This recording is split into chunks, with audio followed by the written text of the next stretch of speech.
Bonjour, bienvenue encore une fois à ce que l'on ne vous dira jamais dans votre cours d'histoire. Aujourd'hui, je vais parler de quelque chose qui est important, c'est l'histoire. L'histoire, et je vais donner le titre de cette vidéo, je l'intitulerai La chronique de l'expropriation du peuple noir. Pourquoi expropriation? Parce que aujourd'hui, le peuple noir, on est là, mais c'est comme si on ne s'appartenait pas à nous-mêmes. Et on vient prendre toutes nos choses et on nous fait un échange qui n'a aucun sens pour notre intérêt vraiment personnel. Parce que nous négligeons quoi? L'histoire. Et nous pensons que l'histoire c'est quelque chose qui passe et puis que c'est fini quoi, c'est le passé. Parce que même beaucoup d'Africains aujourd'hui quand ils sont soi-disant intellectuels, ils vont dire oh le passé, toi aussi, le passé, laisse le passé, oh c'est passé. Non, l'Occident n'oublie pas son passé. Les Asiatiques n'oublient pas leur passé. Regardez, chaque année, l'Europe va vous commémorer les événements qui s'étaient passés avec les chambres à gaz en Allemagne, pour rappeler aux gens que ce n'était pas bien. Regardez par rapport à l'Asie, la même chose par rapport à Hiroshima. Non, ce n'était pas bien, c'était pas bien. Ils sont tout le temps en train de le dire. Mais dès que l'Africain essaie de parler de l'esclavage, qui a été la chose que aucun peuple n'a subi comme nous sommes le peuple qui a été le plus persécuté dans toute l'histoire. Plus de 400 ans d'exploitation. Et jusqu'à aujourd'hui, ça fait 600 ans aujourd'hui qu'on continue à faire de nous ce que l'on veut. Mais je vous fais une chronique qui va vous montrer depuis quand ce calvaire a commencé.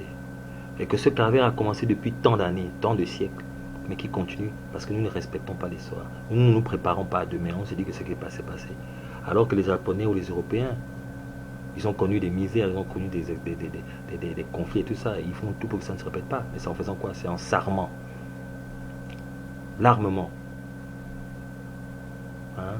L'intérêt, la guerre à l'intérêt financier, économique, politique. Nous, non. Ouais, c'est très négligeable, c'est très décevant que les Africains croient qu'ils sont toujours dans un conte de fées ou que ce sont eux qui doivent être toujours les plus émotionnellement gentils et penser que c'est les autres qui doivent être seulement méchants. C'est pas possible, c'est comme en affaires. En affaires, vous ne pouvez pas être tout le temps gentil. C'est ça, c'est la loi des lions.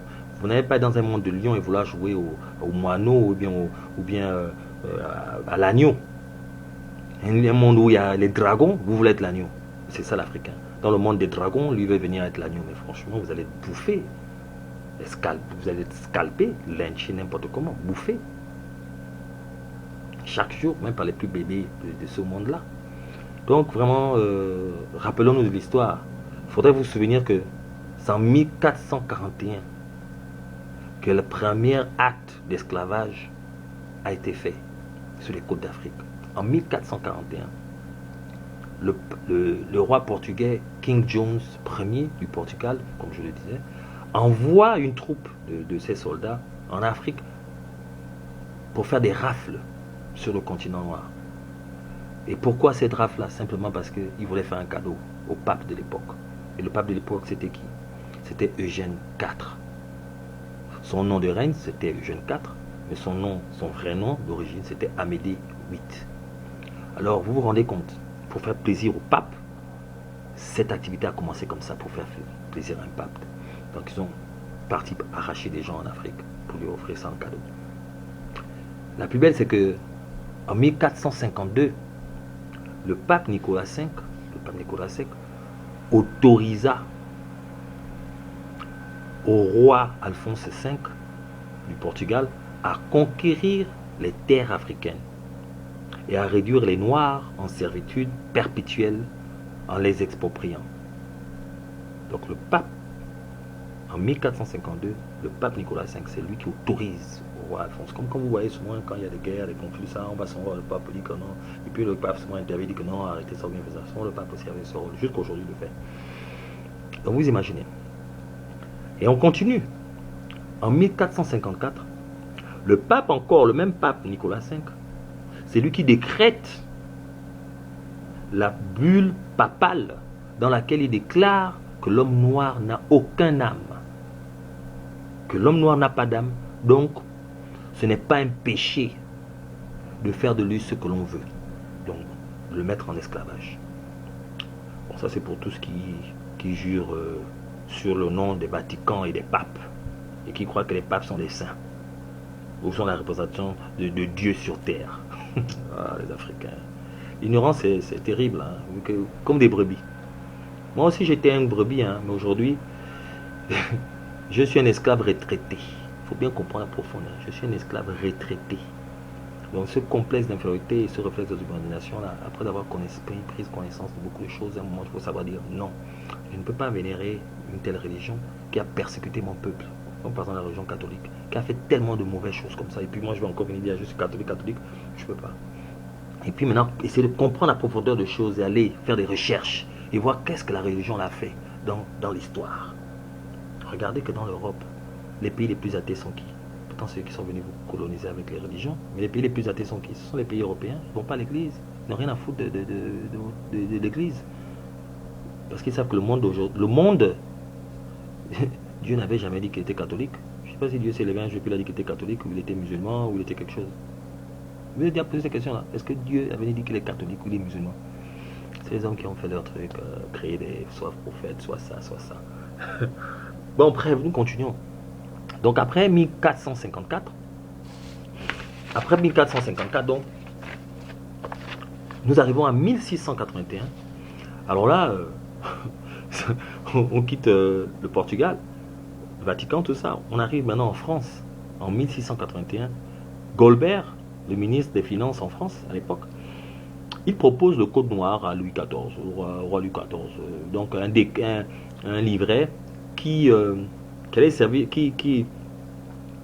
un livret qui démontre maintenant, qui justifie en fait cet acte de l'esclavage. Donc il institue ce qu'est la valeur juridique et sociale du nègre réduit à l'état de bien cheptel.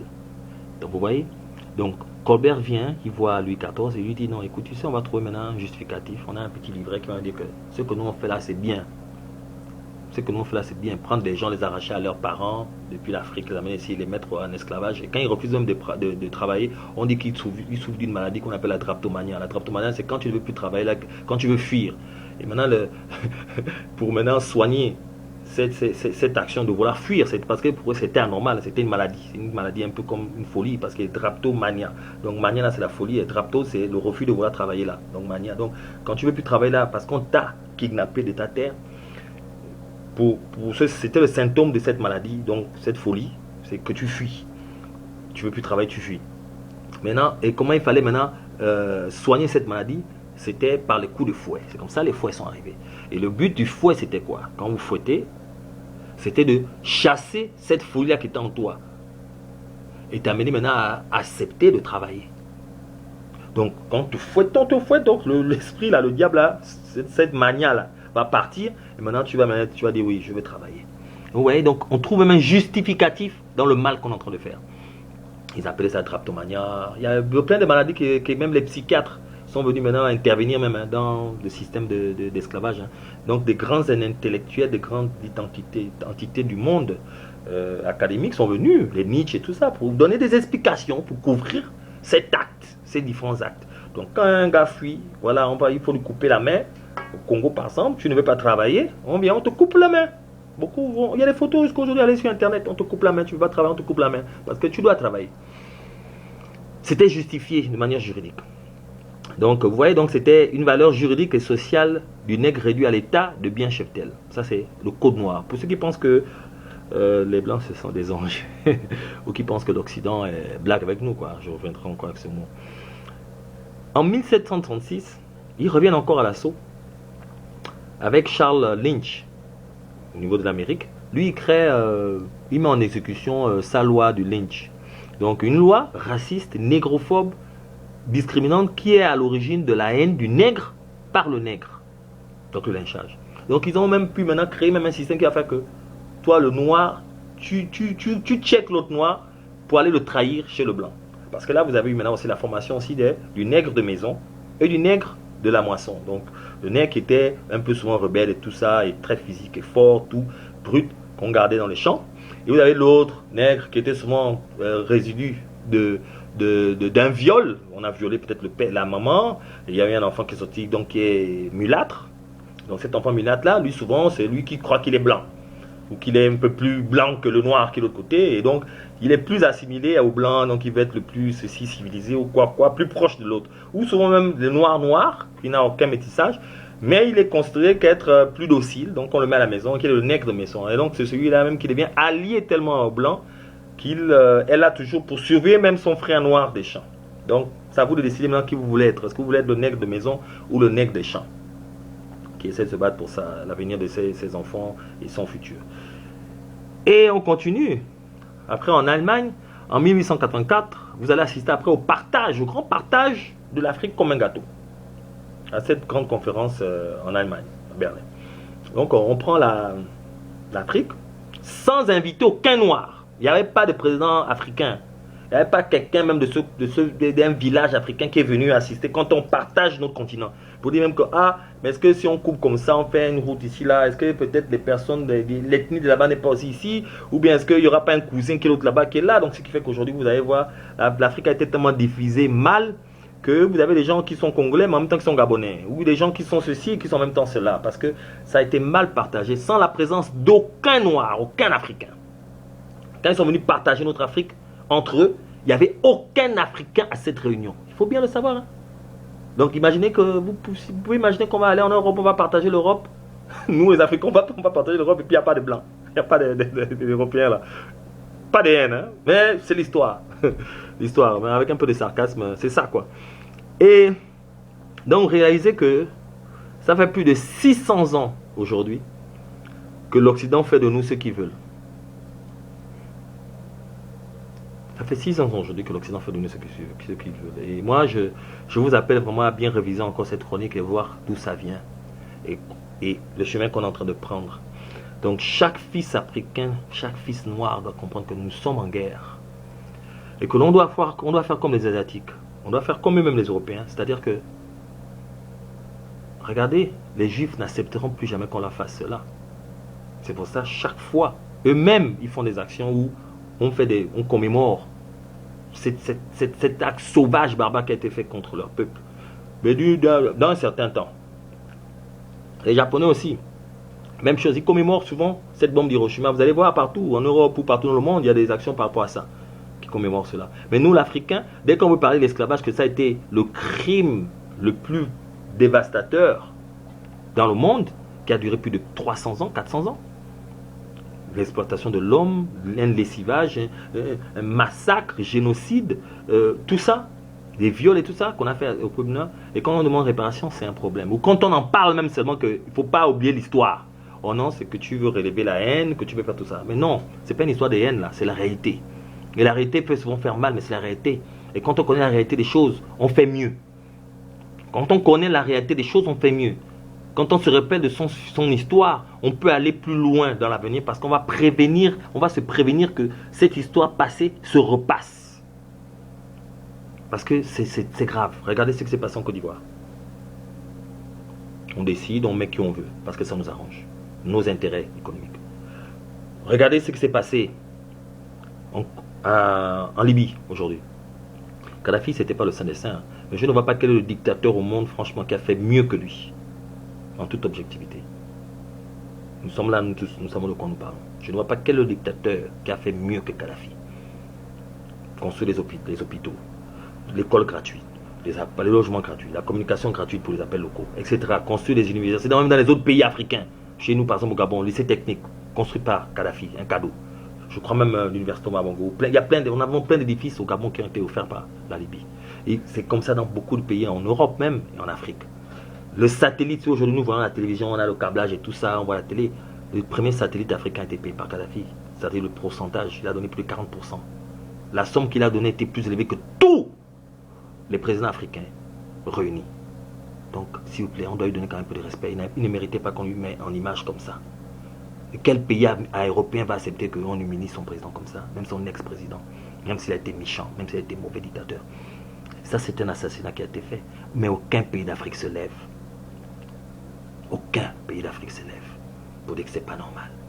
C'est pas normal ce qui s'est passé. Kadhafi était à la merci de ces soldats-là. Il était à leur merci quand on l'attrape. Il n'avait pas d'armes, il n'avait rien. Alors, on lui file une balle à la tête, et puis c'est ce qu'on communique maintenant partout dans le monde. Mais vous ne savez pas que cette communication qui est faite par le monde encore, c'est encore pour montrer combien de fois nous sommes sauvages, les Africains. Qu'ils soient arabes ou quoi, mais ce sont les Africains.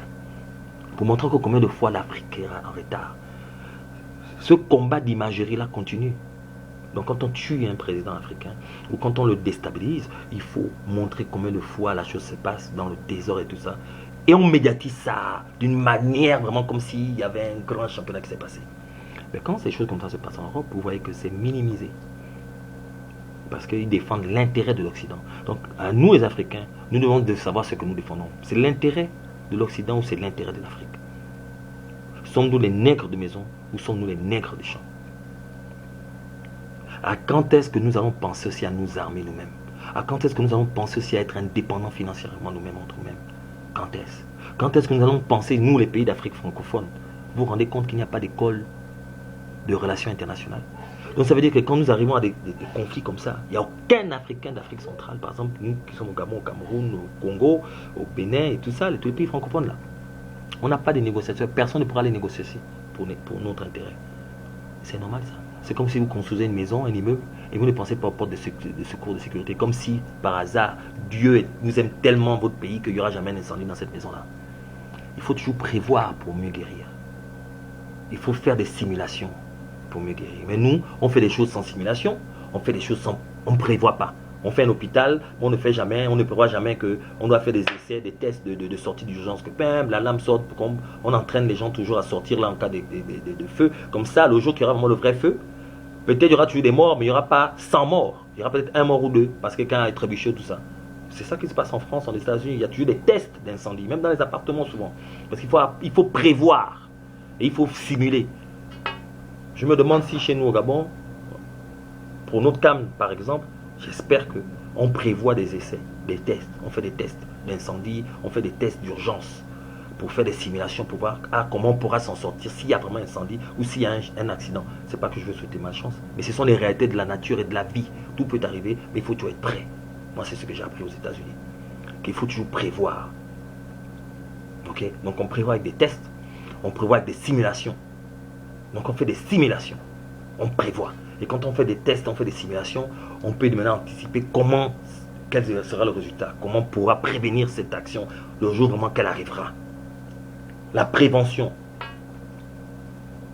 Vous voyez, on doit prévenir.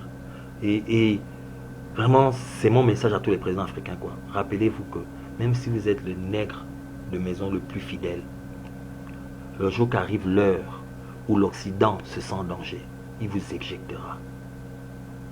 Pour leur intérêt et pas pour l'intérêt de votre peuple.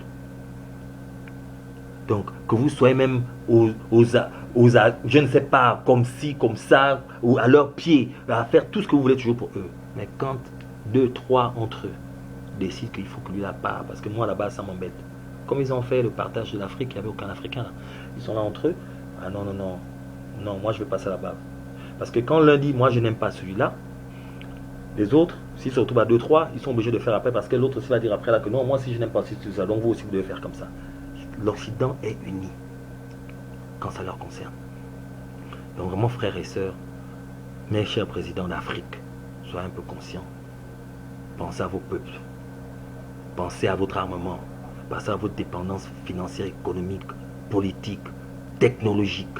Nous aussi, nous pouvons créer aussi des satellites. Nous aussi, nous pouvons créer aussi des avions. Nous aussi, nous pouvons créer aussi des voitures. Nous pouvons créer tout. Il y a beaucoup de pays africains qui le font aujourd'hui. On a l'Afrique du Sud, on a le Nigeria et tout ça. Kenya qui crée des choses, comme les avions, les voitures et tout ça. Nous aussi, au Gabon, au Cameroun, au Bénin. L'Afrique francophone, levez-vous, mon Dieu.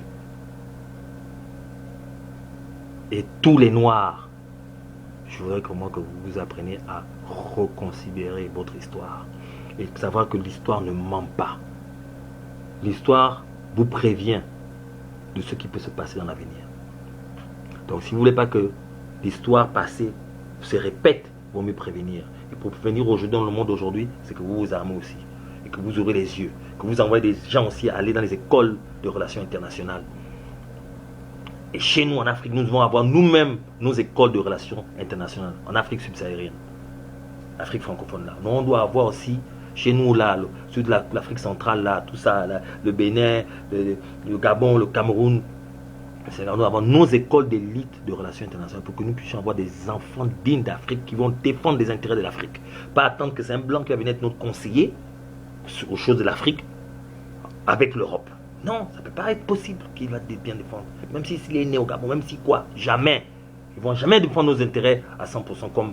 Non, tu as un enfant, tu ne vas pas accepter que le jour de ta mort, c'est un enfant de dehors qui va venir parler pour toi. Même s'ils sont tes deux enfants, c'est l'enfant qui a vraiment grandi avec toi, qui reste avec toi et qui est ton enfant, que tu vas accepter que c'est lui qui va parler pour toi.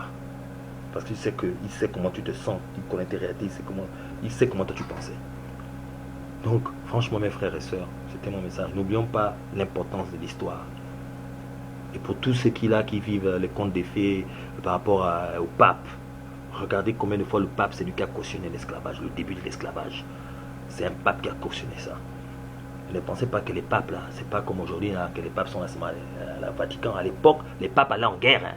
C'était des soldats. Hein. Ils allaient aussi au front et tout ça, ils tuaient les gens. Regardez dans les films, il y a plein de films qui nous montrent ça à l'époque.